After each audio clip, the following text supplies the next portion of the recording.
They have a combined 12 years in the National Football League. They combined for 65 career sacks, 232 tackles, 1 Pro Bowl selection, and 1 Employee of the Month award. That's just a straight shooter with upper management written all over him.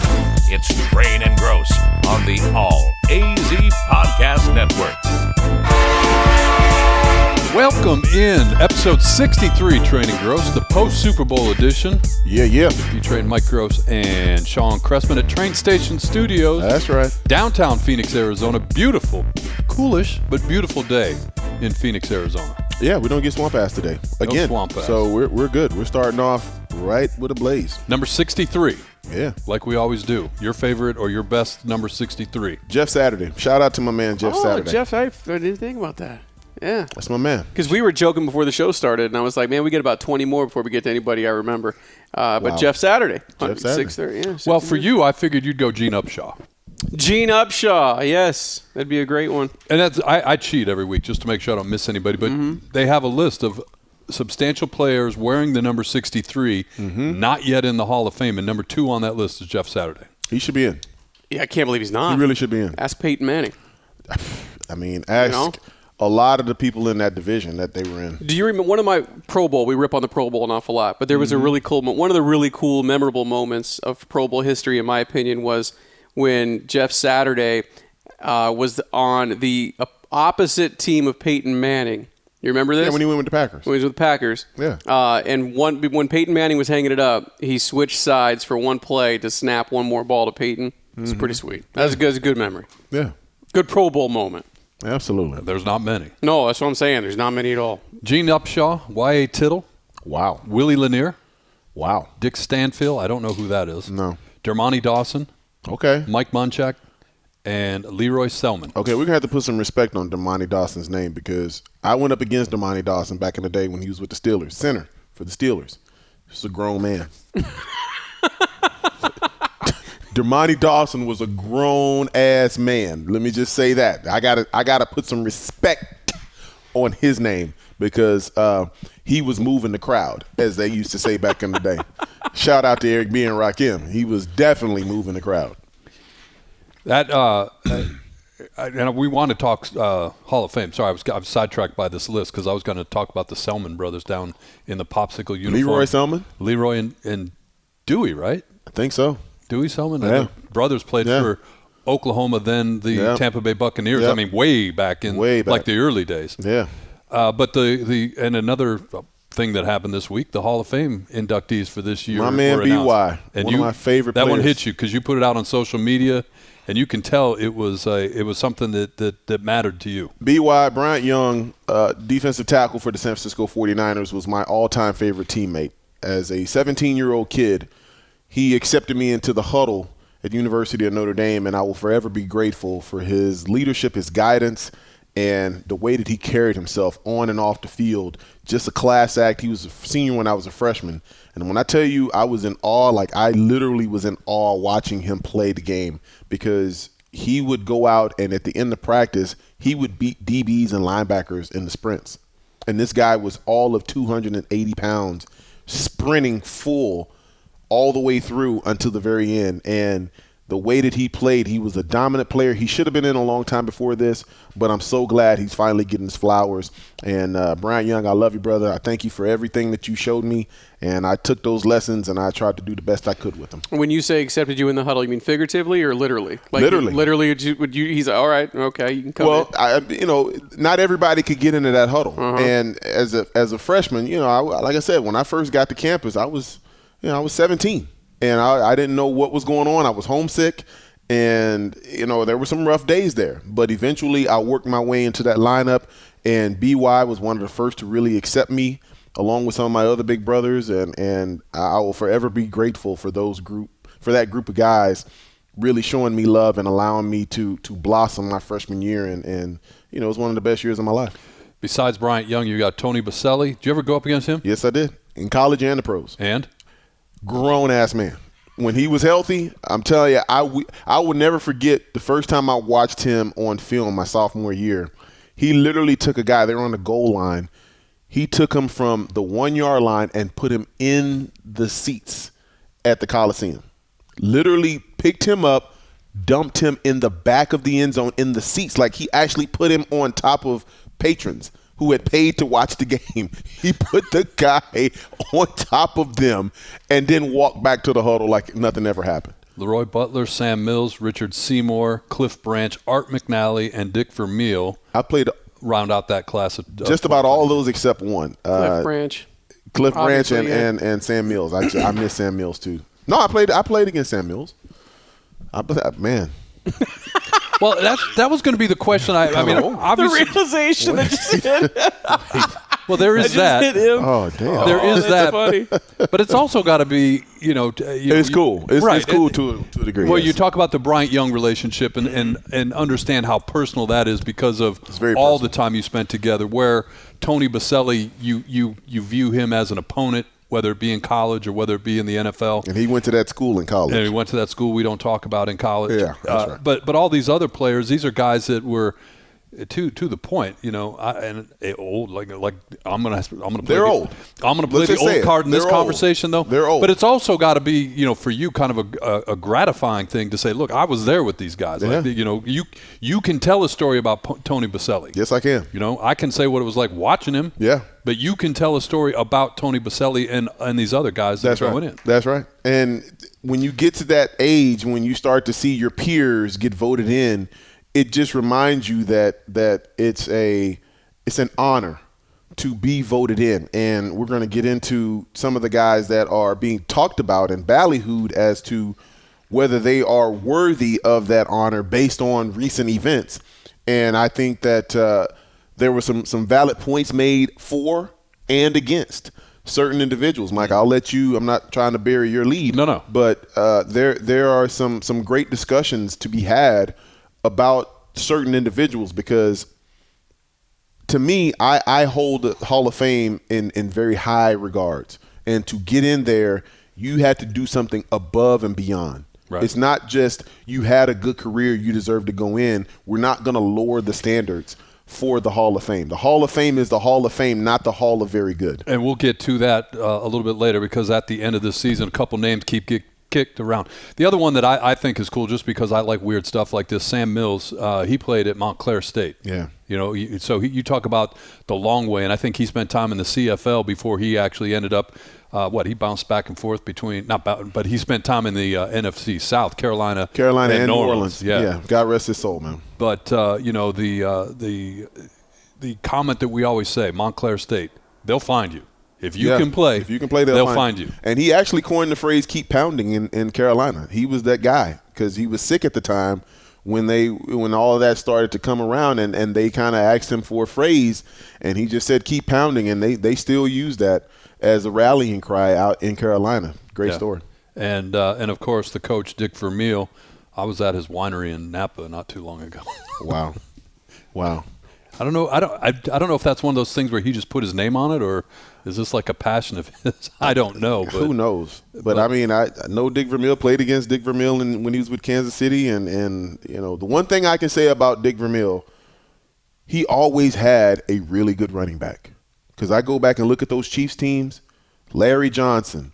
When you start thinking about Priest Holmes, was another guy, and then what was the kid from Texas? Charles. Jamal Charles. Jamal Charles, yeah. He always had a really good running back to fall back on. And obviously go to the Rams days and Marshall. Yeah. Yeah. So, it always worked out well for him. The other thing I remember about him is he was the first one to kind of, because when he was at Philly, when he was coaching the Eagles, it wasn't this 24-hour media cycle we're in where you get a deep dive into all this. And he kind of lifted the veil about how coaching in the NFL just takes a toll on you if you do it at the level that he's doing it. He had to take a break. Like he was talking about, he had a cot in the office and it was affecting his health and his mental well-being. Yeah. And he just walked away, which at the time that was not like the commonplace story. Like you didn't hear about that with coaches doing that. So so on a lighter note, I'm gonna start a running joke or a running bet, not a joke, because it's not a joke. For Dick Vermeil, I got over under 30 seconds into his Hall of Fame speech before he starts to cry. Before he cries. I'm taking the under. Under? Yeah. He might not even get to the podium. He may not make it. Yeah. He may not get to the podium before he starts. Because, they play that video before you get there and the person presents you. Oh, he's not making it through that. He get through that? Not a chance. I got you. And the video part, yes, but I always think it's cool, too, like the thought process into the presenter. Like who will be presenting That's a big each deal. of these guys. That's Absolutely a big deal. it is. You know who still has done it the most in NFL history to this point? No. Al Davis. Wow. Really? He's been asked to present people more than anybody else in the history of the Hall of Fame. Wow. That's interesting. Wow. I mean, the thing that I always remember about Dick Vermeil, the first thing that I always remember is when he was with the Rams and Trent Green got hurt. And that press conference after that preseason game where he says, and I quote, "We will rally behind Kurt Warner and we will play good football." And he was tearing up as he said that because he was tearing up for Trent Green yes. and he was tearing up a little bit for Kurt Warner. I don't know if it was a positive tear up for Kurt Warner because he didn't know what he had. Yep. But, 16 weeks later, I think it worked out. And so I just always remember that moment where unknown backup quarterback from Iowa goes on to have a career for the ages. And it was all by Dick Vermeil. Yep. Hey, Super Bowl, we have a champion. The L.A. Rams are your Super Bowl champions, and the point that you made now comes home. The season is a success because they weren't in the Super Bowl, but they won the Super Bowl. They pushed all their chips into the middle of the table, and it came out in their favor, and so congratulations to the Los Angeles Rams. One thing that I had to think about, though, and, this is the cynic in me all the time. If you're the Los Angeles Chargers, how small do you feel today? Oh, you are minuscule. Because you were already the redheaded stepchild in that building. And now the Rams actually won a Super Bowl in that building. So you feel even less part of it. Parade happened today. And, I mean, you're just having to sit and kind of watch from the sidelines and kind of golf clap for those guys. And he doesn't care what I think. If I'm the Spanos family, yeah, I figure out, go home, go back where you belong, get out of there, get back to San Diego, put your tail between your legs and get it done. Because you will forever be the stepchild in that relationship. The other team. Always. You win a Super Bowl next year, you will be the second team to do. And you can return. Raiders did it, right? Go LA, back to San Diego. Oakland, you can return. Go back to San Diego because they put the blueprint out there to build a stadium now without a ton of public funding, which has always been the hang-up down in San Diego. Yep. Go back to San Diego. That's where you belong. They're probably on some their lease is probably 10 years. But deep. The NFL knows that leases can be broken. But think about this, though. If you're the Chargers, you got to go back to that stadium where the team that originally bought the stadium, purchased the stadium, won a Super Bowl there. Oh, you're going to be playing your games under a banner. Oh, by the way, you need a place of somebody else. You can come play after we're done. Yeah. That's after basically it. They literally get to put their feet up and do everything that they want to do. They can sit on the sofa, with the underwear, with the butt cheeks all on the pad, everything. And you got to come after that. Yep. Mm-hmm. You know what I mean? If you're the Chargers, if you already felt kind of like a second class citizen, but now you've got to. How do you go back to that place? Well, let me ask you this: how do the Rams go back to that place next year? What do they look like? Because you mentioned a moment ago they pushed all these chips to the middle of the table. But see, I don't. Well, how do you run this back? I think you run it back just like you did, because the one thing that they didn't do, they didn't mortgage all of their draft stock. They just mortgaged the first round picks. And when you start looking at the players that they got for first round picks, I think if you start talking about Von Miller, he's better than any first round pick coming out this year. Absolutely. You start looking at Jalen Ramsey, he's better than any first round pick coming out. You look at Matthew Stafford, he's better than any first-round pick. So, yeah, you give up the first-round picks, but you still were able to build a team through draft capital. Well, and isn't this question a lot easier if you're the Rams? Because you got the Super Bowl trophy. You've got the trophy. It's all worth it now. Right? Now it's gravy. House money now. Whatever happens afterwards. House money. And there's a lot of people breaking down this whole Rams thing. Like, is Von Miller going to be back? What's Aaron Donald? Like, okay, that's fine. But it's in the rearview mirror of a Super Bowl championship. Yeah, they all got sized for rings today right before the parade, by the way. So you can have that question. And I think it's a good one purely from a football, deep like what's that word I'm looking for? Like the perspective of somebody that does a deep dive. Because Sean's right. I mean, you look at it, their future is going to be rocky, right? Because every year they're a year older, and whatever else they did, that draft capital ain't coming back to them. Well, I'm looking at, and if I'm reading this correctly, this coming draft, so this April, they didn't only trade first-round picks. They have a compensatory third-round pick, so that's the end of the third round, right? And a fifth-round pick. And 1 7th-round pick. Everything else was traded. So they've got an end of the third round compensatory. They have a 5th-round pick, which they won the Super Bowl, so they'll be end of the 5th round, and the end of the 7th. That's all they have this year. Okay, but so let's look at what they do have. They've got potentially Von Miller, who they can bring back.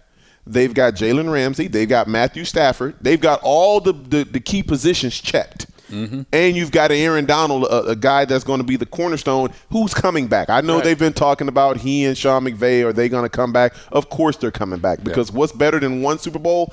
2. So they are right now negative $10 million on the salary cap for next year. As they've got a lot of so they got to have some guys play nice in the sandbox and restructure a little bit. They got a lot of question marks, but again, I go back to it. All right, let's figure it out while we look at this. You at least run it back one more. Right. Like for instance, the Bucs literally brought back all 22 starters from last year this year. You figure it out. You at least run it back one more. But they got to be careful. I mean, they don't have an awful lot till 2024 in terms of draft capital. Absolutely. That's not a big deal. As far as first-round draft picks. They're proving it's not a big deal. It's not, because if you get the value for those first-round picks, then I think it's going to be worth it. I mean, I don't look at any of the trades that they made and you look at like, man, they got fleeced in that. No. Not at all. Everybody they brought in, they hit on everybody. Mattered, yeah. They hit on everybody. All right, let me ask you about a guy who probably won't be there for the start of the season next year for the Rams. If we're talking about what they look like when they return next year. OBJ. And I wanted to get your thoughts on the whole turf conversation, because after that, even during the game, players from around the league took to Twitter and just ripped the fact that the NFL still has teams playing on turf.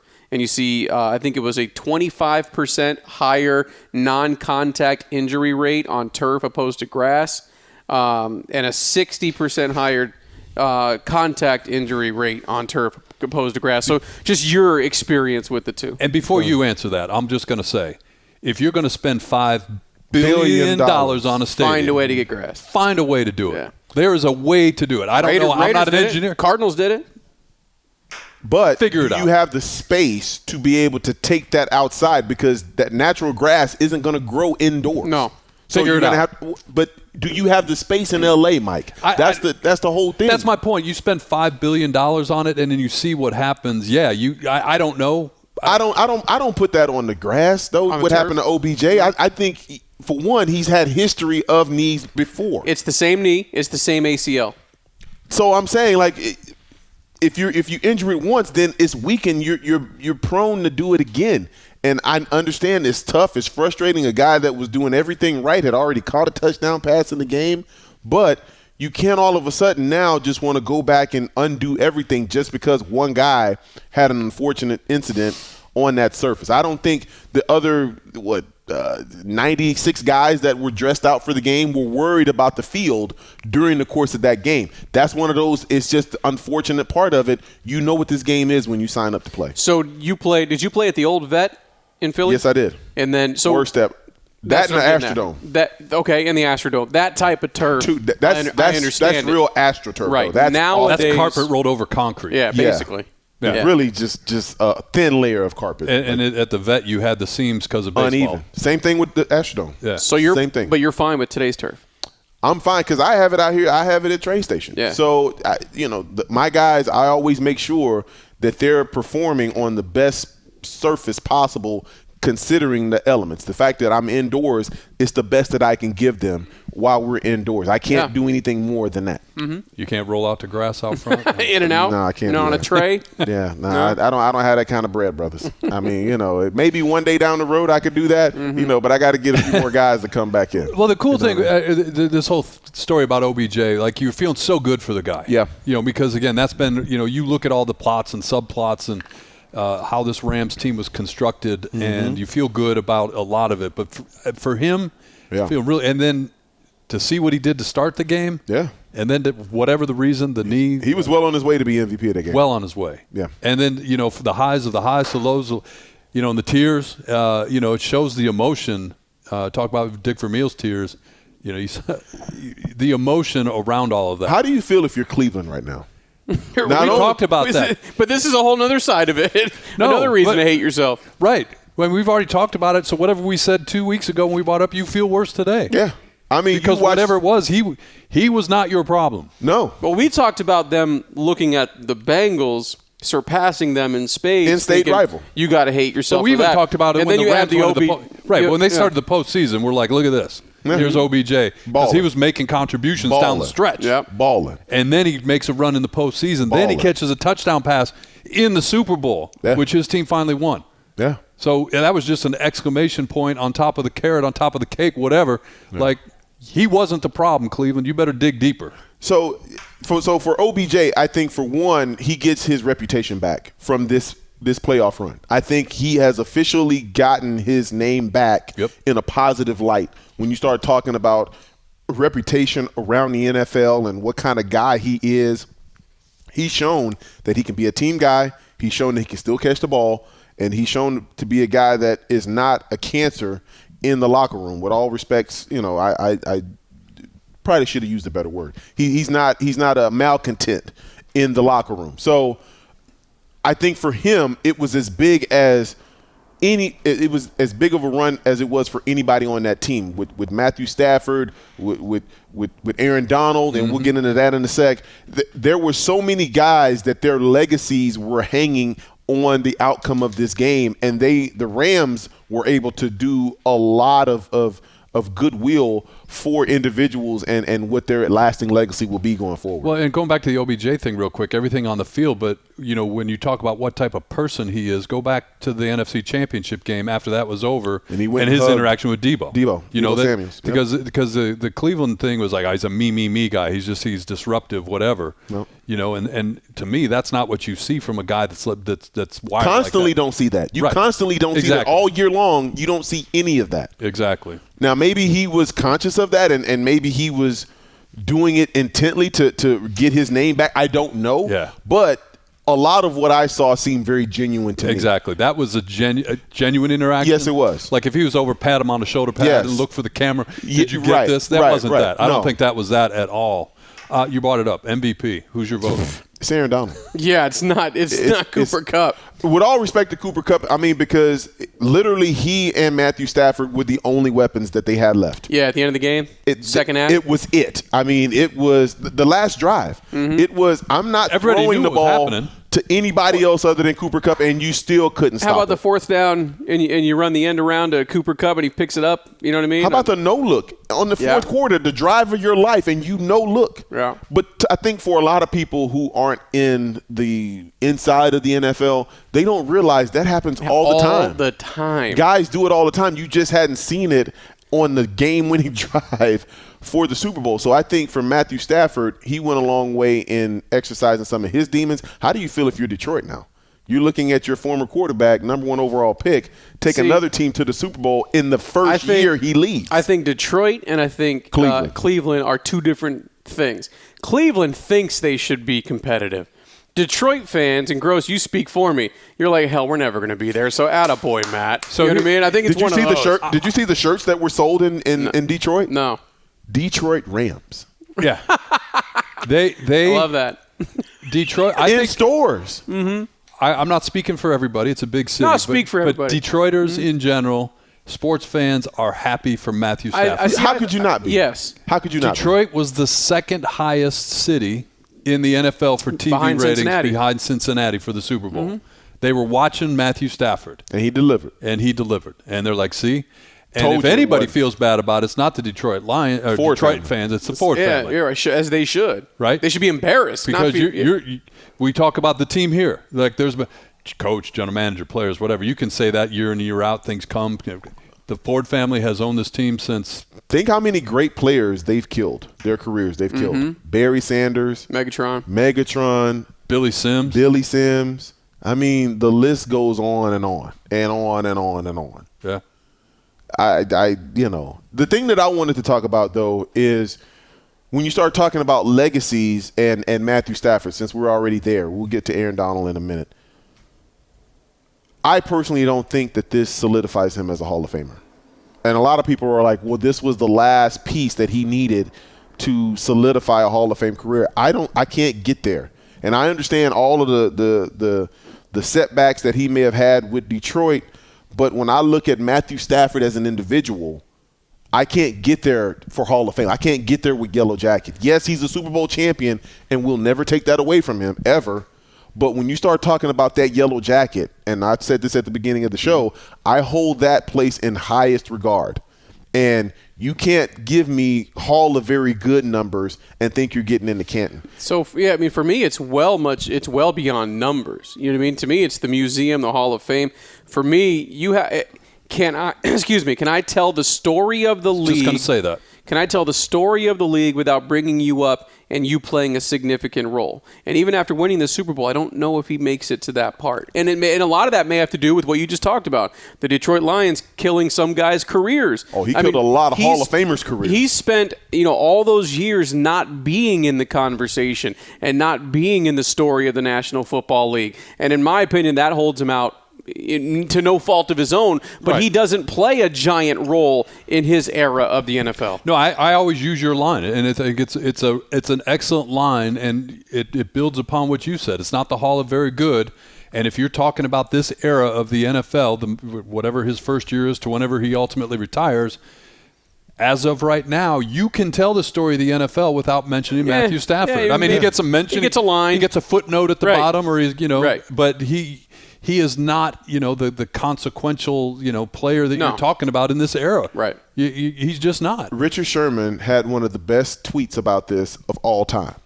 He talked about no MVPs, no All-Pros, one Pro Bowl in 12 years. Mm-hmm. One. And before this year, no playoff wins. So when you start talking about he was never considered a top 10 in any year or any decade that he's played. He was never considered one of the top 2 or 3 quarterbacks. No. So how in the world is he Hall of Fame when I've got one Pro Bowl. Mm-hmm. You can't get in and you only been thought of as a Pro Bowler once in your entire career. Granted, you did play for Detroit, and a lot of the circumstances are part of that deal, that conversation. But one Pro Bowl, like at some point, you had to at least run it back again. Give me 2 or 3 before we start talking about Kent. Don't give me one. In the Pro Bowl, when it comes to quarterbacks as well, you got to also understand who else was playing in that era. So the Brett Favres of the world, and go down. Not even Aaron when you Rodgers. talk about if you talk about Matthew Stafford. He was playing second fiddle in that division. Drew Brees in that conference. But he was playing Aaron Rodgers. Kurt Warners of the conference. Right. Yeah. So Aaron Rodgers owned that division the entire time he was there. So Pro Bowls, yes or no, but one. Yeah. You just got and then on the other end too. Like even this year on a good team, who led the league in pick sixes? I mean, he did. The numbers on the other side for him are questionable. I heard some people. I think it was Colin Cowherd making an argument for him.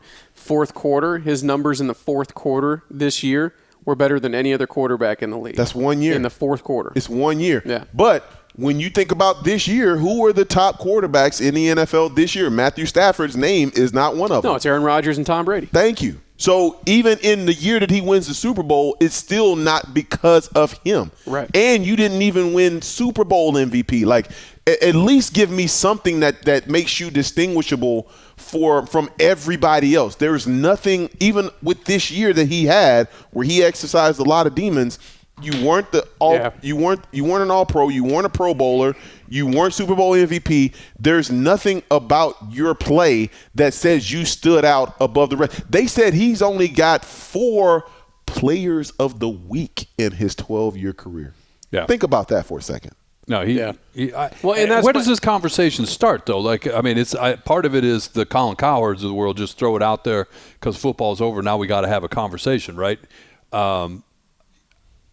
I just don't know where these conversations get legs. I guess is my point because of what we're. We're prisoners of moment. You have to talk about something, and the story of Matthew Stafford for this moment in time is a great story. Eli Manning, does he go in? Yes. You can't tell the story of the National Football League without Eli Manning. Mike, we talked about this in the pre-show prep. Sean was late. He didn't show up for that. The thing that's going to be next to his bus is that he beat Tom Brady twice in the big game. Yep.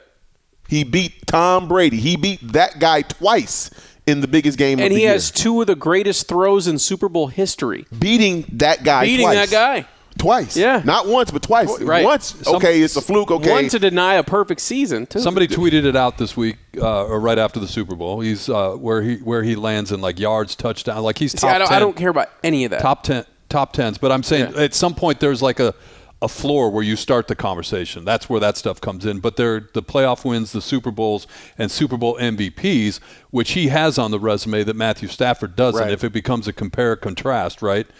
He's twice been the Super Bowl because MVP. you can look, I mean, again, and those catches. There are so many things that come into play in the NFL that aren't in play in other sports because it's the ultimate team game where sometimes your statistics that people want to hold up there are really out of your hands. For instance, Larry doesn't have a ring. But when I'm going down that road. But, there's nothing about his career that isn't Hall of Fame. But he doesn't have a ring. Dan Marino. There's nothing about his career that isn't Hall of Fame, except he doesn't have a ring. But he was always considered one of the top quarterbacks during the time. Right. You can't tell the story of the NFL without him. Ring. And you damn sure can't tell the story without Larry Fitzgerald. So to me, I take the stats and I just, not completely. It should be part of the story. But if I'm talking, put it this way, if I'm ever lucky enough to go to Canton, there are certain players that if I'm walking through there and I'm telling you got to go see them because, man, do you remember this? Do you remember that? Do you remember this? Yep. So, I mean, guys like Larry to be in there. Walter Payton's got to be in there. Yeah. You know what I mean? So you start to talk about like Aaron Rodgers. Right now, Matt Stafford and Aaron Rodgers have the same amount of Super Bowl rings. You know what I mean? But one's got 4 MVPs of the whole league. I agree. But that's why I'm saying you can't take one stat here, one stat there. It's got to be like, can I tell the story of the NFL without you?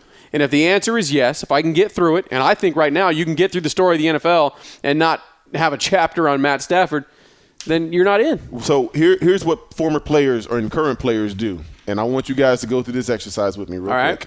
Close your eyes, and I'm going to say a name, and I want you to tell me Hall of Fame, yes or no. Okay. Matt Ryan. No. Matthew Stafford. No. Period.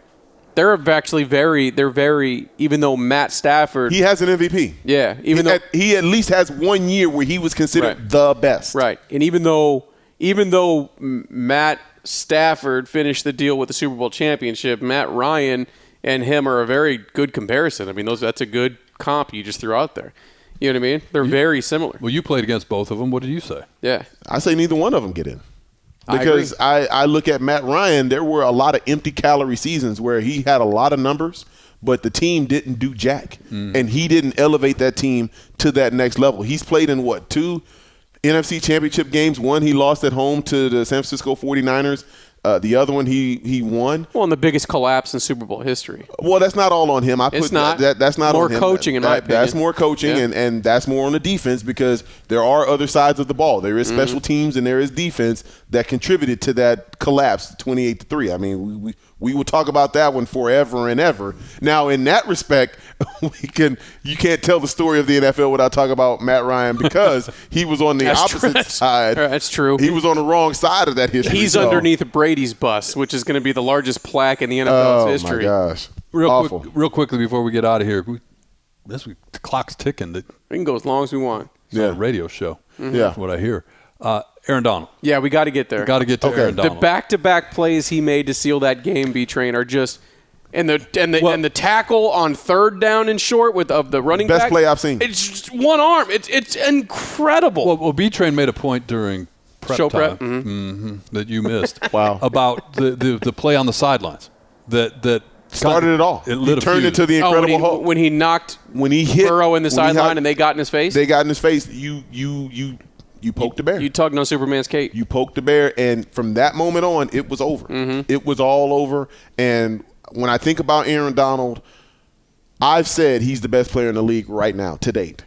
I'm not going to put him as the best defensive player I've ever seen, but my goodness, he has got to be in the conversation. When you start talking about what he's accomplished and the eye test, when I watch him rush the passer, it is poetry in motion. It's like listening to Tribe Called Quest, Electric Relaxation to me. When I watch him rush the passer, it's like hearing that song. That's one of my favorite songs of all time.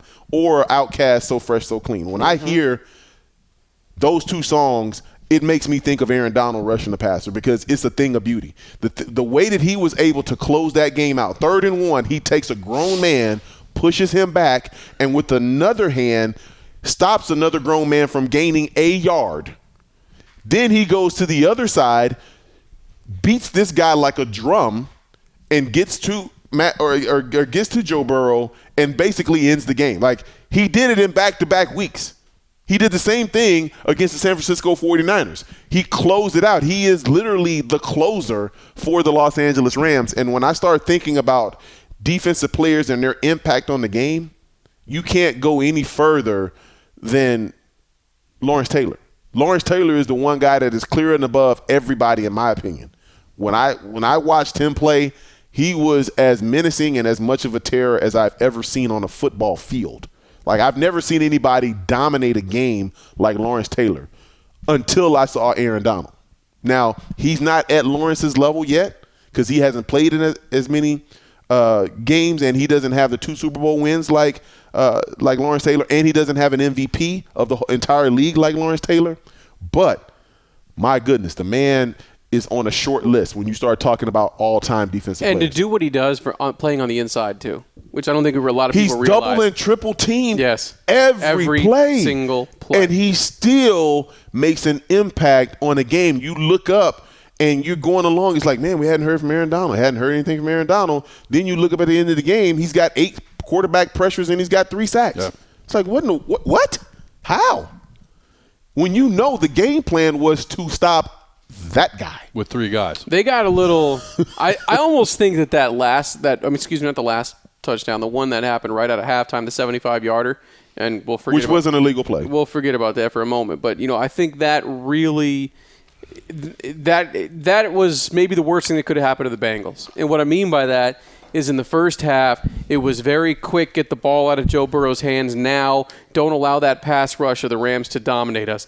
They hit that big shot, and it almost seemed like they thought they could get down the field every drive in the second half, and that's when they feasted on them. I mean, they started trying to push the ball down the field. If they would have just had that same mentality as the first half, controlled passing, get the ball out of Joe's hands now, be patient. Yes. I think they win the game. Mike, I'm going to let you talk I'm going to let you go as long as you want, but I'm going to say this really fast. When we start talking about going back to Matthew Stafford wasn't even the best quarterback on the field that day. Yeah, I agree. In the day that he won the Super Bowl, Joe Burrow was still a better quarterback than Matthew Stafford. Yeah.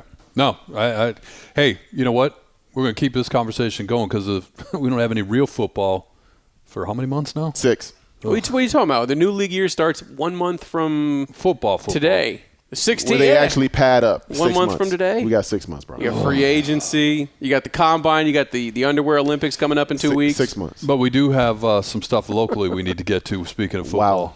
Yeah. We'll do that on the other side. You're listening to Train and Grose. We'll be right back. Train and Grose.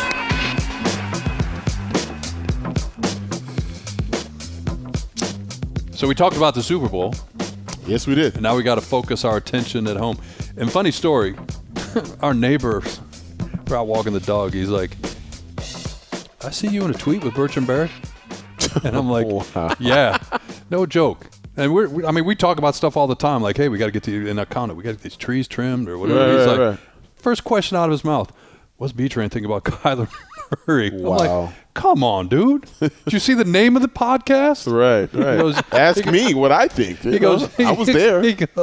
He's like, yeah, what's Bertrand think? That's messed up, man. I know. That's messed up. I love you. I would have asked what you thought. Gross, what do you think about Kyler Murray? Well, we got to get into that. Look. Yeah, what do you think about What Kyler do I Murray? think Go about ahead. it? I think they're both acting a fool. Floor is yours. Both sides are acting a fool. Yeah. I mean, you look at it, Kyler Murray, and I thought you hit the nail on the head last week because I think the question was, what do you, as a guy who watched quarterbacks, what do you think of Kyler Murray? And you gave a long, eloquent answer that basically said he's an immature kid right now that needs to figure it out. I mean, if I may paraphrase. But then the Cardinals kind of like said, hey, I'll see that and raise you one in terms of how they're handling this. And I don't always agree with Stephen A. Smith, and you brought this up during show prep about how, you agree with Stephen A. Smith. I do. Like, the timing is awful. What the hell's the point? Why? And why does it need to go public at all? Why did it need to go public, and why do it now? Like, if you mess up on a job, fine. Like, take your medicine, but you don't need to put me on blast in front of the whole wide world. Yeah, and I think for Kyler, a guy that was, he's got some growing up to do. You don't necessarily give him banter to actually, consider his behavior for. And I think knowing that he's going to be up for a contract extension, he's eligible now. He's after his third season. You can't put that genie back in the bottle now. Nope. You've let that go, and you've known him to be this all this time. Why are you bringing this out public now? It's not like he's all of a sudden morphed into this guy. This is what Kyler Murray has been since the moment he got to Arizona. He hasn't changed. He's been true to himself. So I don't get why the Cardinals now are trying to paint their franchise quarterback in a negative light, knowing that you need this guy. Because if you get rid of Kyler Murray, what's your alternative? Exactly. You need him really more than he needs you at this point. That's correct. The other thing that I didn't like about this is the whole story, how it came out about how other players were trying to reach out to Kyler. And but it's not – none of the players are on the record. It's not like somebody's, I fill in the blank player. The J.J. Watt bit was funny. That on Twitter, that was funny. Yeah, but or Instagram, whatever it was.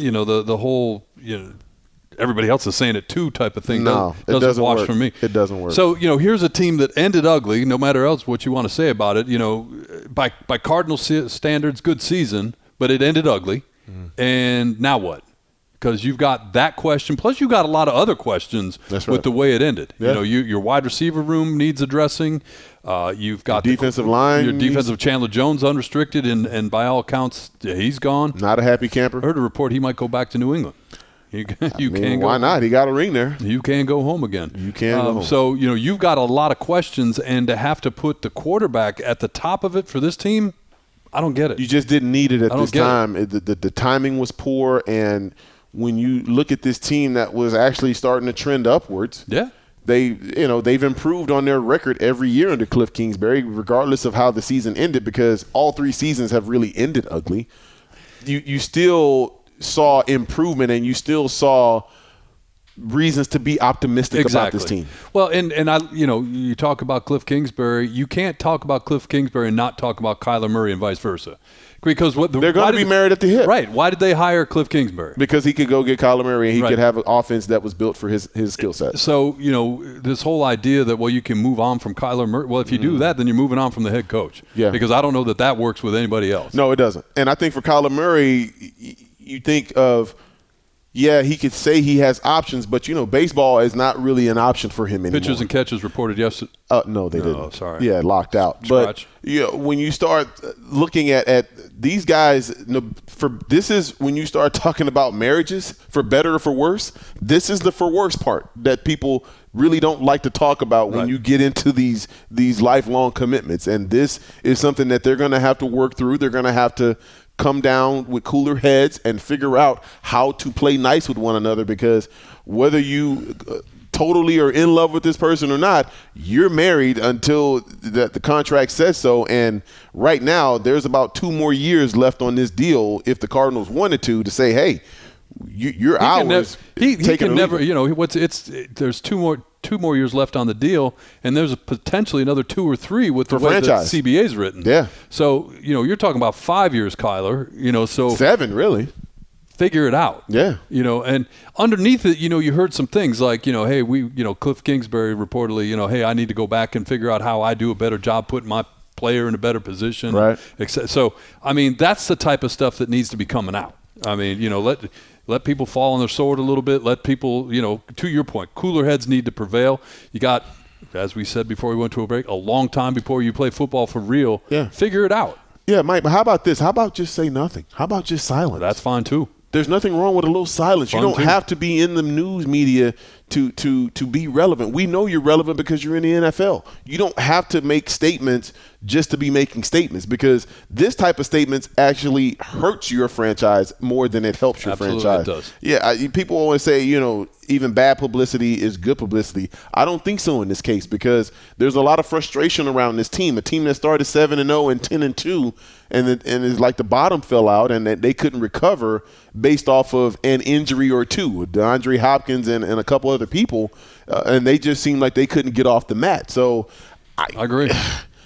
Why now? The timing just seems so poor. And I do agree with Stephen A. and the timing aspect of it, but what's your end game? If you're the Cardinals, what are you looking to get from going out there and selling his name? Everything we just said, they know. They know, like, if you're sitting back, you own it. You're boss hog, man. You own it all. Yeah, Like, boss hog. nothing he can do. Yeah. Right? No doubt. And so, to your point, don't say anything. Just say nothing. And internally, and this is my question, I don't think it's on the quarterback to figure it out. He's a third-year pro. Like, he is, to your point, he's the same guy that you drafted. He's the same guy that you drafted. And let's just be real, Mike. Every year, again, we talked about this when he got drafted. Every year, he's walked away with some type of an award. Yeah. So it's not like he's doing a bad job. No, this isn't a Josh Rosen situation. No. He's Rookie of the Year and then a 2-time Pro Bowler. I mean, he does get recognition at the end of the year for his play on the field. And it's not a head coach thing, I don't think. I mean, there are certain things that are, but big picture, it's not because this is a glorified offensive coordinator you got as the head coach, right? So when you talk about fixing this mess, I don't put it on Cliff Kingsbury. Yeah. Like, he can fix what he can fix and has to improve and there's a lot he needs to improve on. Yeah. So it goes higher than that. Yeah. It goes higher than that. And I mean, it's an ownership thing. And we talked about the Ford family in our last segment when we were talking about Matthew Stafford, right?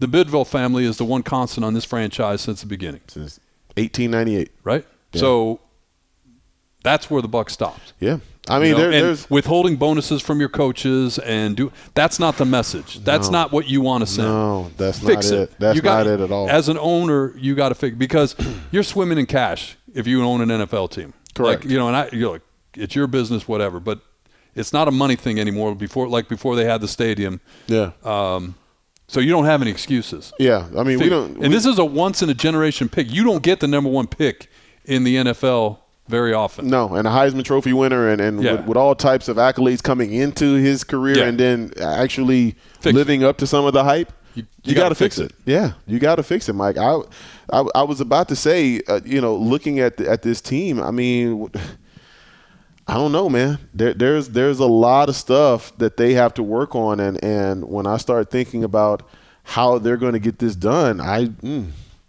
don't know. No, there's a. When you look at it, it's not like, you need to plug a hole here or plug a hole there. Wide receiver room minus number 10, blow it up. Blow it up. And we just talked a full segment about a team winning the Super Bowl who happens to be in your division.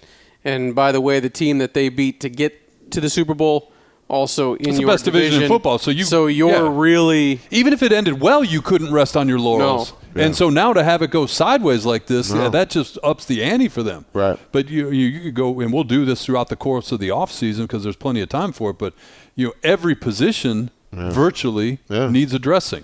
Offensive line's got some issues. Defensive line's got line's got some holes now. Tight ends, where are the tight ends on this roster? Your cornerback, they were a fragile group. I mean, so you got a lot of things to look at. You got a center, you got an offensive lineman, you got one wide receiver, one tight end, and one tight end. Who's older. The rest of it, you got a lot of work to do. A lot of work to do. But speaking of guys that's done a lot of work, I look at Sean McVay. I mean, I look at his coaching tree. His coaching tree, Mike, is expanding before our very eyes, and it may be even more impressive than what we've seen from Bill Belichick. Because Bill Belichick is widely regarded as the best coach in NFL history. But the fact that you've got all of these recent hires from Sean McVay's coaching tree, it's pretty impressive. Not to mention the guy that he just coached against in the Super Bowl. Well, at what point, does it go from your part of a coaching tree to your coaching tree, if that question even makes sense? It is his coaching tree. It's Sean McVay's coaching tree. Because, I mean, they've got, two head coaches right now? Yeah.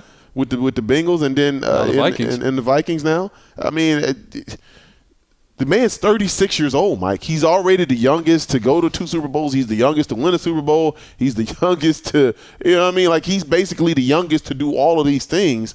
And he's already talked about retiring because he's already accomplished quite a lot in 5 years. So the fact that he's already got a little bit of a coaching tree and things have gone really well for his assistants, i.e. one, he just played against one in the Super Bowl and beat him.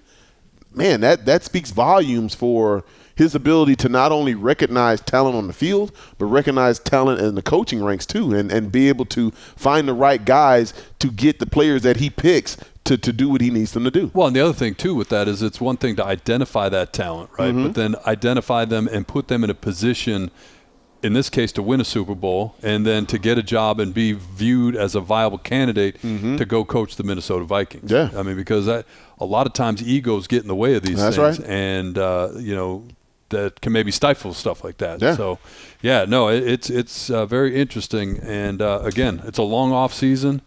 Lots of questions here in this town. Lots of questions. I mean, when I think about Zach getting a contract extension already in Cincinnati, that's impressive. Yeah.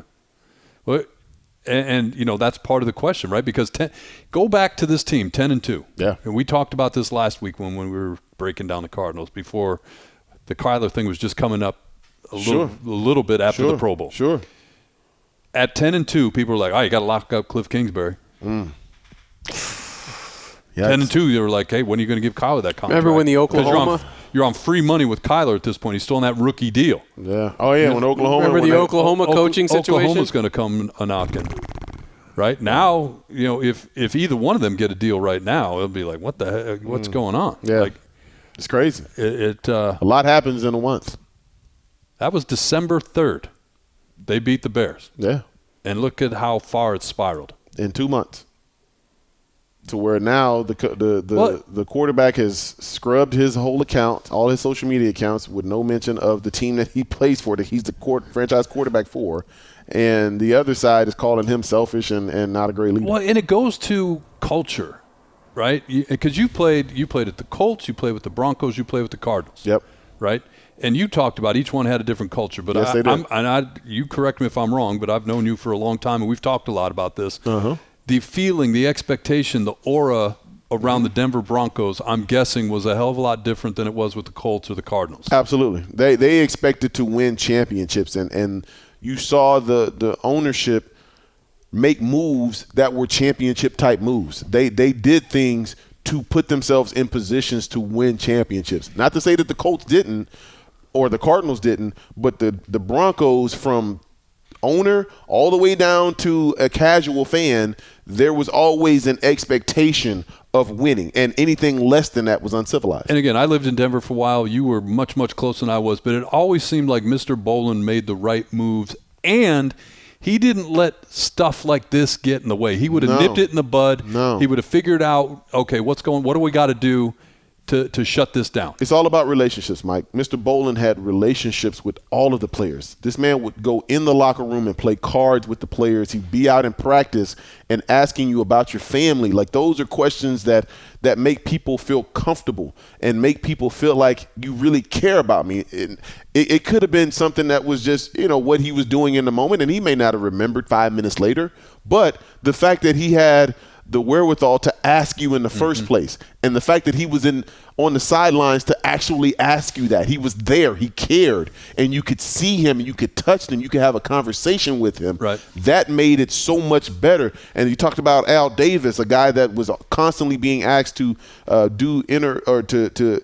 introduce guys in the Hall of Fame. That's not because of he's just the owner. That's because they had real relationships with him. Right. You don't ask somebody to do that unless you really have love for that person. Well, and you talked about it too when you came here after you left Denver. You picked here because Denny Green said and did the right things to you as a player, but you also felt like you had an opportunity to change the culture. That's right. Here. That's right. And I was struck by you put out a tweet last week or the week before where you got your highlights from NFL Film. Yep. And at the very end, it was you with the NFC Championship trophy in that stadium. Yep. and it looked personal to you. It was very personal. Because that was something you told the owner you were going to do when you came here. Mike, there's a But picture. how hard was that, though? It was hard. It was hard at first because there was opposition from places that I didn't think that there would be opposition from, if that makes sense. And I'm not going to go any further than that because I think some of those situations need to be left in the past. Right. But I will say it wasn't a quick fix. Right. It wasn't something that was going to happen overnight. It took us 5 years to get to that point where we could hoist a George Halas trophy and say we're going to the Super Bowl. The Cardinals are going to the Super Bowl. There were a lot of things that had to be addressed, and part of it was drafting different, which Denny Green brought in. I'll forever be grateful for Coach Green assembling the talent, first of all, then coaching up that talent. You have to give Coach Wisenhunt some credit for that. Say what you know how I feel about that situation, but I do have to give him credit where credit is due. He did coach that team up to get us there, and we were 2 minutes and 30-something seconds away from a world championship. So it was what it was, but the fact is, if you build it right, it's something that can be lasting and something that can be around for years. And for whatever reason, they've got to figure out a way to mend that relationship to make sure that they keep trending in the right direction. That 2004 draft that Denny Green had. One for all time. The 2005 was almost as good. Like when I think about the 2004 draft class and free agent class, the 2005 draft class and free agent class, those were the backbone of that championship team. Those 2 seasons with the free agents that they brought in, because remember in 2005 they brought in a guy that was just cast away in New York by the name of Kurt Warner. Oh, by the way. And so, things worked out with Kurt Warner. They brought in Chike O'Keefer. They were able to draft J.J. Arrington, Antrell Roll. I mean, the list goes on and on. Like, there were some guys that were really solid contributors in those 2 seasons for the Cardinals that were starters and really had a hand in everything that went down as far as success in that time. I always have to look it up just so I don't forget. Larry Fitzgerald, Carlos Dansby, and Darnell Dockett are your first 3 picks. And then you had Antonio Smith. And then I was going to go to Antonio Smith. Yeah, free agents was yours truly. Thank you so very much. Wow. I mean, like he did a great job. Wow. He did a great job. I mean, you can't hate on the man. Danny Green, he knew talent, and the way that he attacked the draft board was something that they still use to this day. And I think for Denny, he will always have a special place in my heart, and I'll always give him credit for bringing me to the Valley and giving me an opportunity to be a leader and to be a guy that could be the spark for change. Because without him and Rod Graves as the general manager, I'm not here. I know that for a fact. And I will forever be grateful for those 2 men really shaping a part of my career. That's crazy to think about. Yeah. Crazy to think about. Yeah. What would Sean and I be doing right now if that had happened? Wow. I mean, you guys would know each other, but, you wouldn't know me.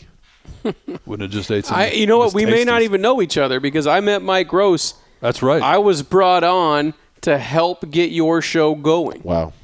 All those years ago, 12 years ago. So none of us. Wow. Maybe we were tossed together. Yeah. I remember that. Like the hell, it's a podcast. Right. We're sitting in the studio. Yeah. Like they just threw us in there. They sure did. Let's go. Let's figure it out. Me. Yeah. Matter of fact, I was brought on to produce a show and then was told my first day, oh, and by the way, you're also going to work with Bertram Berry and Mike Grose. Go work with those 2 knuckleheads. And I was like, oh, okay, no problem. You know what I mean? Yeah. It was. Here we are still. Yeah. 12 years later, still kicking. Yeah. Look at us. So I wouldn't know any of you guys. Wow. Well, thank you, Denny Green and Rod Graves. Yeah, for all of that. Rest in power, brother. R.I.P., man. Rest in power. Rest in power. All right, well, we'll keep an eye on the Cardinals, unfortunately. Yeah, no. Yeah, we have to. It's going to be an interesting offseason. It is. really is. This is going to be. How do they mend these fences? Look. Can it be mended? That's the question. It has to be. Well, it doesn't have to be. He could be traded. Because, I mean, he could take a hard stance like, I'm not coming back. He could do that. We can't talk about this now. We'll get it. This offseason across the board in the NFL, I think, is going to be There's going to be a lot of movement. There's going to be a lot of quarterback movement. Yeah, a lot of quarterback movement. Kyler Murray he might not even be the top 5 quarterback as far as movement to a new team. I mean, just think about that for a second. And I'm telling you, the team that I think is going to go absolutely all in and make a move because I think they could be a Rams-type turnaround is the Denver Broncos. There you go. We just talked about them. I'm telling you. They make the right moves. But first thing they got to do, they got to sell the team. They got to get the right ownership. They got to figure that out, and they got to get the GM and everything else figured out, and what's John's role going to be long term and all that. But I'm telling you, from the one thing the last regime has done, that roster is ready to win right now. They're just missing a quarterback. Coaching a quarterback. So you're telling me the coach that they hired from Green Bay and the special team coach that they hired, there's a lot of Green Bay connections. Right. Green Bay connections. So who's – Yeah. They're lacking a quarterback. Yeah, there's some disgruntled guy. Is there a quarterback from that team that has had some issues with the current team that he's with? Yeah. And maybe eyeing just broke somebody up. else? The problem is he just broke up with his fiance who lives in Boulder. Wow. Apparently she does her own research. Yeah. Wow. She lives in Boulder. Done. So well done. Yeah. If Aaron Rodgers doesn't play for the Packers, here's what Las Vegas thinks. The chances of where he will play. The top choice? Denver. San Francisco 49ers. Oh, yeah. He's from that area. Yeah. And he loves his family. What's the second choice? Wait a minute. No, he he doesn't. doesn't. Second choice? Denver Broncos. Yeah. Okay. Tampa Bay Buccaneers. Wow. Could you imagine Steelers. if Tampa Bay goes from Tom to Aaron Rodgers? How would Mike Tomlin and Aaron Rodgers work out? I think they work out okay. I think Tomlin could work I with think anybody. because you've already seen them kind of court each other. They kind of gave each other a coy look when they played this year, where they felt he forced Mike Tomlin to get a timeout, and they kind of gave each other the I don't want to say hungry eyes because I don't want to put him out there like that, but he kind of gave him the hey I'm available. You know what I mean? Come and get me. You want me? Come get me. If Russell Wilson doesn't play for the Seahawks, the top choices for him: Denver. New Orleans. Tampa number 1. Mm-hmm. New Orleans number 2. New Orleans, baby. Pittsburgh number 3. It just feels Miami 4. Raiders 5. Why do they always got to do that? Those last two are not happening. But it just feels like Denver's what Las ready. Vegas says. Yeah, it's what Denver feel. It feels like they're ready to do a Rams. Like, hey, here's all of our capital. Take it. They don't really need to do that, though. We're going to win for the next couple of years. But they don't really need to do that. I mean, I think if you're the Denver Broncos, you don't really have to give up one of your young studs because the quarterback that's coming in is going to want that young stud. Yep. And he's going to want to try to win with said young stud. And you're not giving up a Patrick Surtain. I remember hearing some of the rumors like if there's going to be a trade, they're going to want Patrick Surtain coming back. It's like what quarterback is going to go to Denver and Patrick Surtain is going the other way? It's going to be one of those like 2 first-rounders, 2 second-rounders. Like that's what I mean by back up the truck. They'll give up all the draft capital. But I'm telling you, that team has me as a fan of a team in the AFC West. All right, real quickly. Scared to death if they figure it out. Would you trade right now? Would you trade Kyler Murray for Deshaun Watson? Yes. Yep. As long as I can get some guarantee that they're not going to slap him on the commissioner's exempt list as soon as we do this. Yeah. Then I do that without even If it's straight up. Yes. With no. Even if you're the Cardinals, even if you have to give a little something. It would be the other way around. Well, I'm just saying, like, to get to the point about how bad it's gotten. Yeah. Because the Texans know that, and what's his name?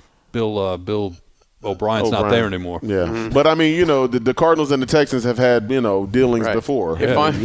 Listen, if I'm somebody with that team, I think we talked about this before, and I see a 480-623 or 602 area code come through, not even picking it up. I'm not even answering that damn thing. If I'm a Houston Texans front office member, because Steve is somewhere like, again. Man, it's me, it's your boy, it's your boy. Come on, man. Holla at your boy. I ain't trying to hurt you. I ain't trying to do nothing to you. I'm just, I'm just checking in on you. We're just talking.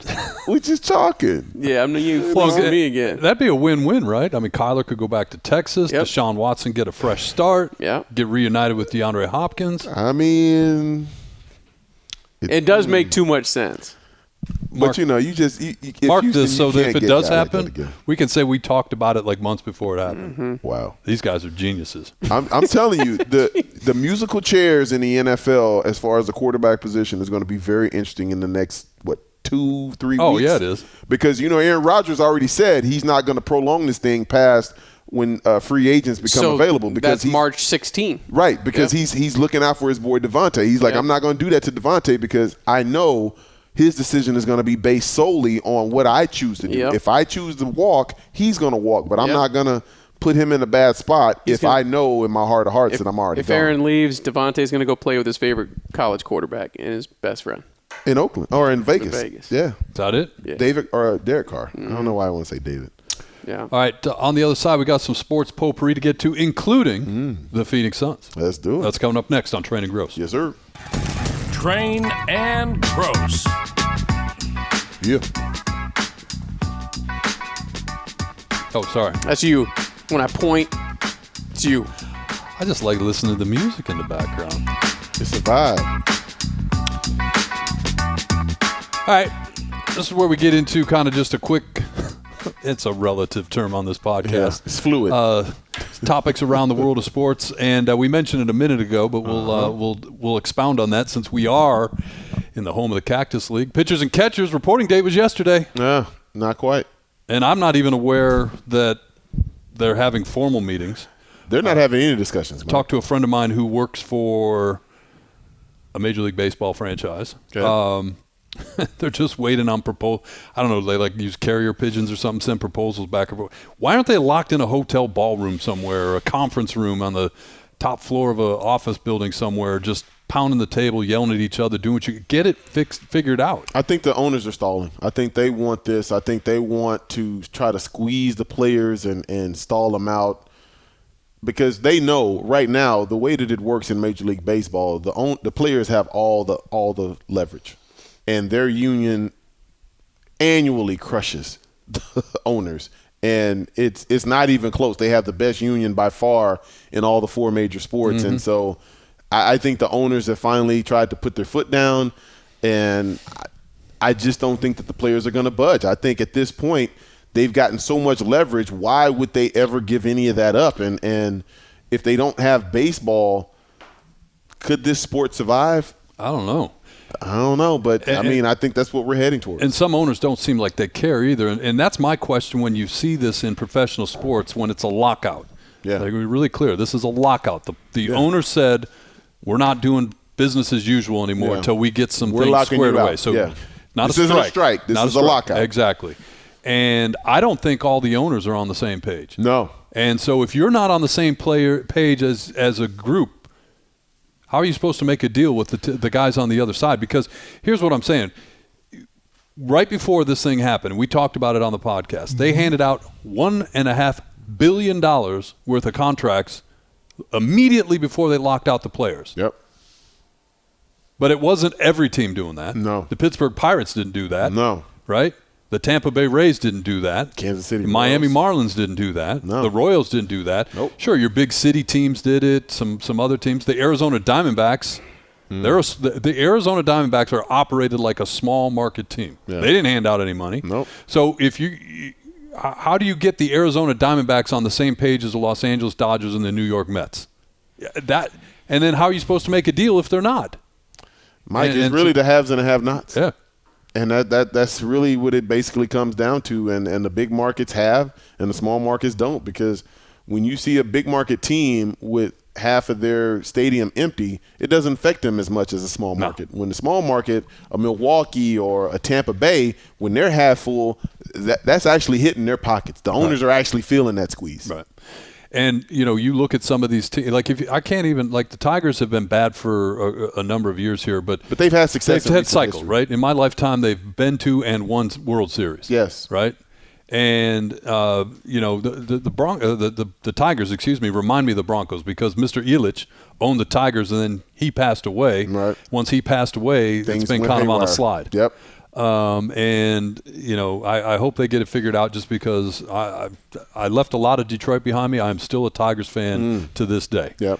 But they lately have acted like a small market team. And it's frustrating. If you're a fan in those cities, to your point, why are you buying a ticket to go out to the game? No, because they're not competitive. They're not trying to put a competitive product out on the field. They're trying to bring a team that will – everybody's trying to – you're either going to be the Yankees or you're Baltimore. I worked at a company where the higher ups, the muckety mucks, they, employee appreciation, they'd get tickets to the sporting events in town. Yep. Season tickets. We had season tickets to everything. Yep. And people were stoked. Do I get the Cardinals tickets? Yeah. I get the Cardinals tickets. Yeah. And obviously there's not as many. Couldn't give away Diamondback tickets. Literally couldn't give them away. I mean, that was the thing. We'd give away. Hey, good job, Sean. You get some Diamondback tickets. You're like, I'm good. I don't want to go to a Diamondbacks game at Tuesday night in August to go see them play whatever. Junior has a concert that night. So baseball's got some big issues, and I don't know how not playing helps you. And then to make it even worse here in Arizona, it's big business from February till whenever the season starts, end of March, 1st of April. Yeah. Big business, and not going to be not happening yet. Mike, just think about how much money the city of Phoenix is going to lose because of all of the people coming in from out of town looking to see the Cactus League. Yeah. And the fact that these teams aren't going to be at these different arenas, you wonder, are these people still going to come to Phoenix? Are they still going to come for the weather? Or some will. Some will still come for the weather, but you're not going to see that uptick in the economy like we usually see and what they're counting on each and every year in the Phoenix area, because if you don't have that, then I think some of these businesses could really feel a squeeze this year. Right before the pandemic started, so that would have been back in the spring of 2020. Yep. I used to travel for work, and I'd be up in the Bay Area every now and again. Yep. Flying back in March, literally right before the pandemic started, on a Friday, the plane was full of people wearing Giants hats coming down to town. Yep.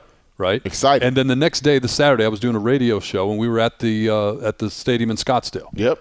And I probably saw some of the same people in that stadium that were on the airplane with me. So to your point, no. Like if you're in San Francisco putting on your Giants hat, getting on a Southwest plane, you're coming to watch your beloved Giants play spring training baseball in Arizona. If you want to go to the desert, just drive down to Palm Springs. You don't need to come all the way over here. There you go. So, but do some people come? Sure, because it gets cold up in wherever, like Indiana or Illinois. Chicago, get out of the snow. Come down here New for York. a while. But Cubs fans, like the hardcore baseball fans, they ain't coming. No. So it's sad. Speaking of not sad, Phoenix Suns playing their final game before the All-Star break. They're beating the Houston Rockets right now as we record this. Sorry, but that was for context. Not my Rockets. It was not, simply for context. And this team, man, you talk about all. They're steadily rolling.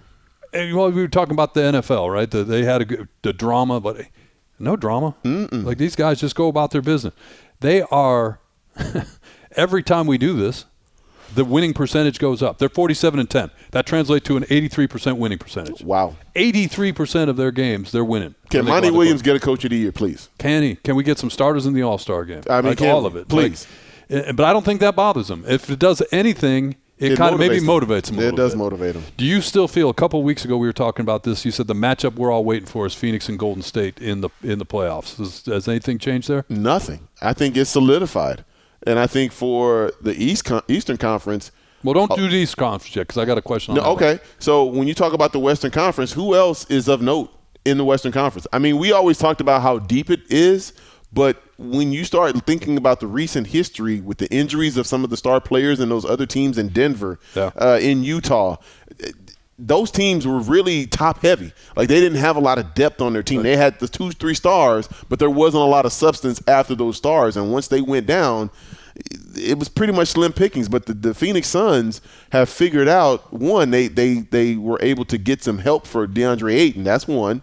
With JaVale McGee, and Frank Kaminsky, because Frank Kaminsky got dominated in the finals by Giannis, and we know how that worked out. But the fact now that they have that help in size and rebounding now to go against some of the bigger stars in the NBA, they look like a complete team, Mike, and he is as blended in, effortlessly. Yeah. I mean, he's one of those guys that he already kind of understands who his role is. He understands his assignment, but I think he flourishes in that role, and you've seen this team really kind of go along business as usual from what they were last year. Suns 5.5 up on the Golden State Warriors heading into the All-Star break. The Eastern Conference. Now with the trades and everything that happened, because it was pretty quiet here, like a few cosmetic moves. We're just waiting for Brooklyn and Philly, right? That's got to be the Eastern Conference. Don't forget about Milwaukee. I mean, no, I know, I get that, but it's got to be Philly and Brooklyn now, doesn't it? Mike, I am not next to Sixers. I am not disrespecting Giannis and what he's doing, because remember, he just put up a 50-piece with 10 assists. He's been there, done that, man. This is this is what we're waiting to see. Yeah, I understand. I mean, we know the drama of the Nets and the Sixers and the big trade Must that just see went TV. down.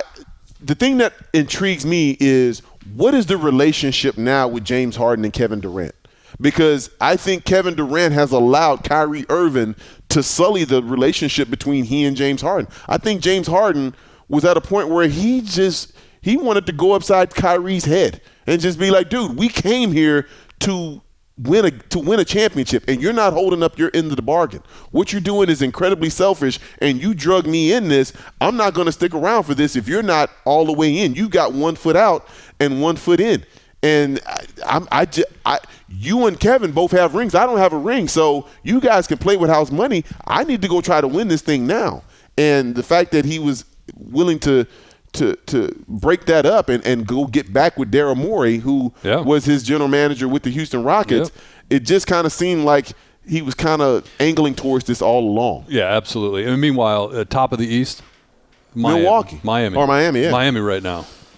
They don't no, last, do they? No. I love how they play, and they play hard for Eric Spoelstra, and Jimmy Butler is a fellow Texan, so you will never hear me say anything negative about Jimmy Butler. But I just don't think that team has the staying power to maintain and really go through the gauntlet of the top echelon of the Eastern Conference. And then lastly, before we get out of here, and right around the corner, we've got Pump the Brakes and dad jokes. Oh, yeah. I'm ready. College basketball. Sean said something to me last week when I don't even know if we said it on air or if we were breaking down the equipment or something like that. I'm sure it was about the Arizona Wildcats. Like, you sit there and you watch this team. Oh, man. And, all of a sudden they're up by 20. Like, how did that happen? Mm-hmm. This week they were at one of the Washington schools. I think it was in Seattle against the Huskies. And I was flipping around the channels, and they were losing like by 20 to 10 or something like that. I'm like, oh, well, here's the letdown. Right. I came back in the second half. They were winning by 30. Oh, they can turn it on at any moment. They just overwhelm you. And, again, their bench is as good as many teams starting five. And so when you have to go to the bench and they're playing, it's over. And I'm sorry, and this is so easy and maybe even borderline lazy, but it works for me. They're patterning what they're doing because of who Tommy Lloyd is after Gonzaga. They feel if you would put Gonzaga uniforms on these dudes, you would say, okay, yeah, that works for me. Because there's no superstars. There's some really good players. And what'd you say? Got a center that comes off the bench for Arizona. They have a backup center that could go play on 90% start on 90% of rosters in the country. So I look at the Arizona team, and Mike, I'll see your Gonzaga, and I'll raise you to Golden State, because I think Golden State actually set the blueprint for how to do this by having that deep bench. Mm-hmm. When they built the dynasty, you had the Barbosas, you had the Sean Livingstons, you had these guys coming off the bench, and Andre Iguodala coming off the bench, and that second unit used to just blow teams off the floor. They would get to that third quarter or right before the fourth quarter, and they would just run away and hide from a lot of the teams because their bench was so much more adept to maintaining that high level of play than their counterparts, and I think you're seeing that come to fruition in the college ranks with Arizona. Yes, it's a lot like Gonzaga, but I look at the Golden State Warriors and what they were when they had the Splash Brothers and they were good. Those you didn't think of Steph Curry and Klay Thompson as all-time greats, to go with a Draymond Green, but they were all solid players. They were good players, but their 6 through 10 was so much better than everybody else's that they just overwhelmed you with depth. I bookmarked Joe Lunardi at ESPN, the bracketology, and he updates a couple times a week now. So he's got the Big 12 with 7 teams in, the Big 10 with 7 teams in, the Big East with 7 teams in. Pac-12, they're at 4, which for the Pac-12 is that's above average for where they've been the last couple years. So we're getting to the nitty-gritty time. Yeah. And last thing before we turn it over, you were right, as usual. What's that? Jim Harbaugh got a contract today. And they're not even calling it an extension. I mean, technically it's an extension because he got more years added on it. Yeah. But what it is I'm doing air quotes, reworked contract. Yeah. And the athletic director saying all kinds of nice things about him. Yeah. So listen, when you talk about taking a guy's contract and cutting it at half in his alma mater, he is going to feel some kind of way.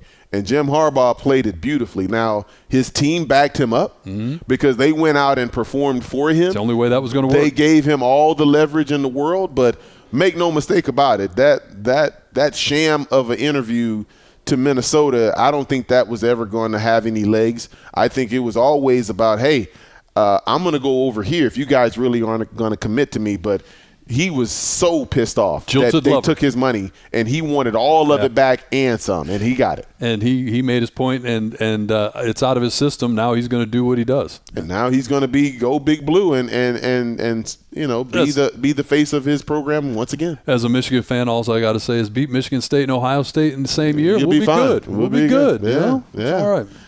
All right, that's going to do it for this part of the podcast. On the other side, pump the brakes And dad jokes. That's coming up on Training Grose.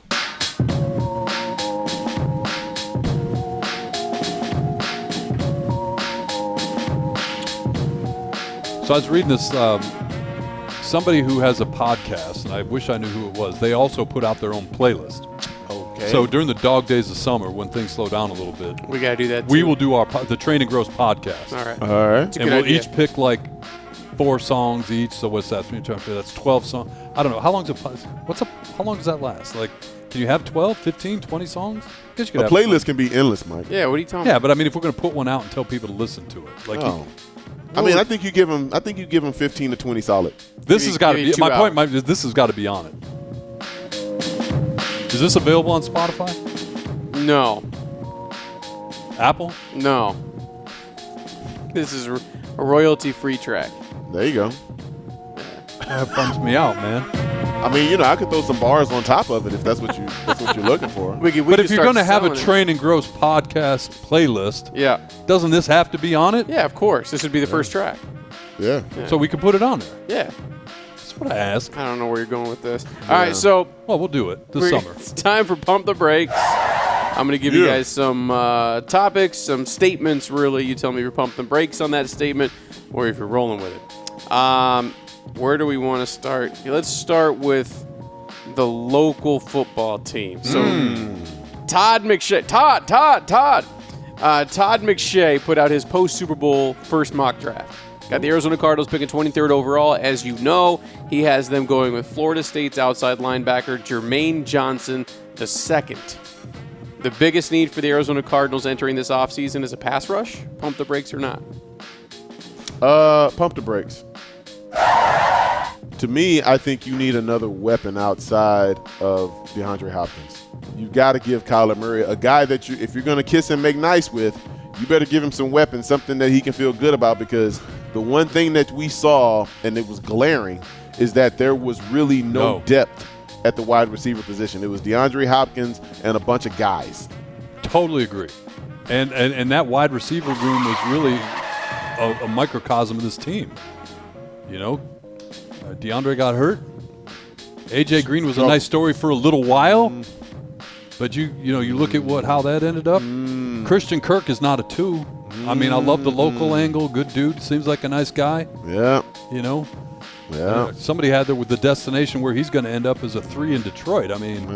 Yeah. So no, I'm with you. You got to address the offensive side of the ball. That doesn't mean they don't need some help. But if I had to make a choice, you lose Chandler Jones, you got an aging J.J. Watt. I didn't say they didn't need help. I'm just saying if you made me pick right now, it would. And I agree 100% with both of you guys, but it's definitely up there on that list. Okay, a couple of teams throughout the NFL are trying to replace legends at the quarterback position. The Saints trying to figure it out. The Bucs all of a sudden are going to try to have to do it. And the Pittsburgh Steelers are trying to replace a legend at the quarterback position as well. So, pump the brakes or not, of those 3, Pittsburgh will win a playoff game first. Pump the brakes. Go with the Tampa Bay Buccaneers. I think with the Pittsburgh Steelers, I think their division is not their division anymore. It is officially the Cincinnati Bengals division until further notice. Because Joe Burrow and company are the best assembly of talent that is in that division. And you still can't sleep on the Baltimore Ravens. So I think they go from last year being the best to now being neck and neck with the Cleveland Browns. And who knows, based on how the Cleveland Browns play, their talent is a little bit better on their roster. I look at it, the head coach of each of those. Who'd you say? Saints, Steelers, Bucks. Dennis Allen, Steelers, new guy Bucks. in New Orleans, so he's out. Yep. Then you got to make me decide between Bruce Arians and Mike Tomlin. I wonder about Bruce Arians' long-term commitment I do too. as well. I almost thought when Tom hung it up that he was going to have an announcement right after that. And would you be surprised if we come in to do this podcast next week, next month, if he does? Yeah, because at this point you're so late in the game in terms of the hiring process and whatnot. I think He set it up. They one would of his guys. hire within. They'd set it think up for so? one of his guys. And that would be hey, it's so late, let's just give it to – and you got a hell of a list there where you could – Byron, yeah, he's right there. Or you could give it to Todd, who's already had head coaching experience. That's true. Yeah. Either way, they're set. Mike Tomlin. And I 100% agree with you about the AFC North, but Man's never had a losing season. Mike Tomlin's going to figure it out. He's a top 3 coach in the league. You give him a quarterback that can move with the defense that he has. Yes. Yeah. I don't know if I'm pumping That's the why brakes I or not. Make mine Pittsburgh. See, so me too. But Me you too. look at the roster of Tampa Bay, and you throw in a quarterback Yeah. with Tampa Bay's roster that they have presently. They're ready to win now. We All those just saw teams- them host the Lombardi Trophy a year ago. The Saints, maybe not so much. They're in salary they got cap a lot of hell. work. But They got a lot of the work. Bucks and Steelers are right there with the Broncos, where you just replace the quarterback and you're right back in the conversation again. So we're not done with that carousel because there's still a few. The Kansas City Chiefs at plus 700 are tied with the Bills with the best odds. This is according to FanDuel to win next year's Super Bowl. Pump the brakes or not? That what? To win the Super Bowl, Kansas City Chiefs, Buffalo Bills tied to the best odds. I'm not pumping the brakes. I mean, we just saw that basic championship game in the divisional round. In the divisional round. We saw that with these two teams. When you watched that game, you said to yourself, if you don't have a Josh Allen or a Patrick Mahomes, you don't really have a chance to win in the near future. Like, not just next year, but the next 5-6 years. Because those guys aren't going anywhere. Who was the favorite? Was it Kansas City, then Buffalo? Kansas City and Buffalo are tied at plus 700. They're followed by the Rams, who just won it. The Rams are tied with the Cowboys for the second best odds. Don't even. Followed by the 49ers and Pump Packers. the brakes on the Cowboys. All in on pumping the brakes on the Cowboys. No, I'd go with that. I'm shocked that they've got the 49ers with the same odds as the Packers for next year, considering their quarterback situation. They're 99% going to be starting a quasi-rookie next year at quarterback. Who? San Francisco? San Francisco. I don't think so. Who do they start? You think Jimmy G's rolling it back? No, I don't. But I don't think that they're going to give it to Trey Lance either. So then where are they going? I think they go free. Carousel. I mean, look, it's going to be musical chairs. And if you're Kyle Shanahan, you haven't really done this with a young quarterback. Yeah. Every time that you've had success, and even though you've blown leads in big games, you were in big games. And you were in big games because you had veteran quarterbacks. So I just don't see Trey Lance as that guy. I see him as a bargaining chip, maybe to go get somebody else. Somebody that maybe was once upon a time from the area of California, San Francisco. You think it's a coincidence that the 49ers and Packers have the same odds according to FanDuel? Yeah, because they're both dependent on the quarterback. They both got their eye on the same potentially quarterback. the same quarterback. Yeah, That's what I'm getting at. It's like what's that? Michael Jackson and Paul McCartney. Yeah, the quarterback is mine. Yeah. Let's revisit those odds once the carousel stops spinning and see how it shakes out. Bengals and Ravens are tied for the following them, and the Broncos come in after the Bengals and Ravens to make the top 10 in this list. I'm telling you, as a fan of an AFC West team, they scare the hell out of me. But if they miss on the quarterback, what happens to those numbers? Straight down the because they're and there's always going to be a Bengals team. Yeah, you know absolutely. What I mean? That maybe doesn't make their run to the Super Bowl, but puts themselves in the conversation for sure. James Harden, you guys talked about that trade in the previous segment, so pump the brakes or not. This is being said and discussed around social media areas. James Harden's inability to stay on a roster is becoming a bad look for him. pump the brakes or not? I don't think it's a bad look. I don't think he wanted to go to Brooklyn anyway. I think he saw it as a great plan B when he didn't get to go to Philly, because he wanted to go to Philly. Like, everything that he said and everything that he's done up until this point has said, I really wanted to be in Philly with Daryl Morey. And the fact that he didn't get his way at first, because think about it. If Daryl Morey had just left Houston, who was Houston not going to do business with? Mm-hmm. They weren't going to do business with Daryl Morey, the guy that just left their organization. Right. So they weren't going to send James Harden to Philadelphia. They weren't going to give him exactly what he wanted. So to me, as I look back now with the information that I have now, James Harden always wanted to be in Philadelphia. He settled for Brooklyn because you're playing with Kevin Durant and Kyrie Irving. I mean, if you can make that work, get a championship out of the deal, hey, why not? It's kind of like Kawhi Leonard his last year in Toronto. Yeah, let's make it work. And, it kind of did. I don't think it's – no. Did I pump the brakes? You did, because the statement was it's starting to become a bad look on him. No, it's not a bad look. So pump the brakes. Hey, do it again just because I wasn't paying attention. And we talked about this. If LeBron James gets a pass being on 4 different teams, then James Harden can get a pass for being on 4 different teams. And particularly the way this one went down, where he low-keyed it. Like, it was the drama around him that was making the move, and Philly had to make a move, and he just happened to be the guy to come in and fill the void. Well, both teams needed a restart. But the way it's set up, this was it was presented as a Philly move. Yeah. And all right, well, we'll take Harden off your hands. You take all these other guys. Yeah. My son-in-law included. Wow. I mean, how do you, man? But this is the guy that didn't re-sign his own son, though. Exactly. Austin Rivers ain't a part of the Philadelphia Eagles either. So Hey. Business. Just business. Anybody got $450,000 just lying around right now that they can spare? No. Anybody know? Well, it depends. If you do, what are we doing with it? If you do, you can take a trip via Virgin Galactic to space for 90 minutes. No. Pump the brakes or not. You have any interest in going to space in your life? And how did they do it in Detroit? Pump the brakes. There you go, Mace. Never in your life? You guys don't ever want to go to space? Not for $450,000. Not for $450,000.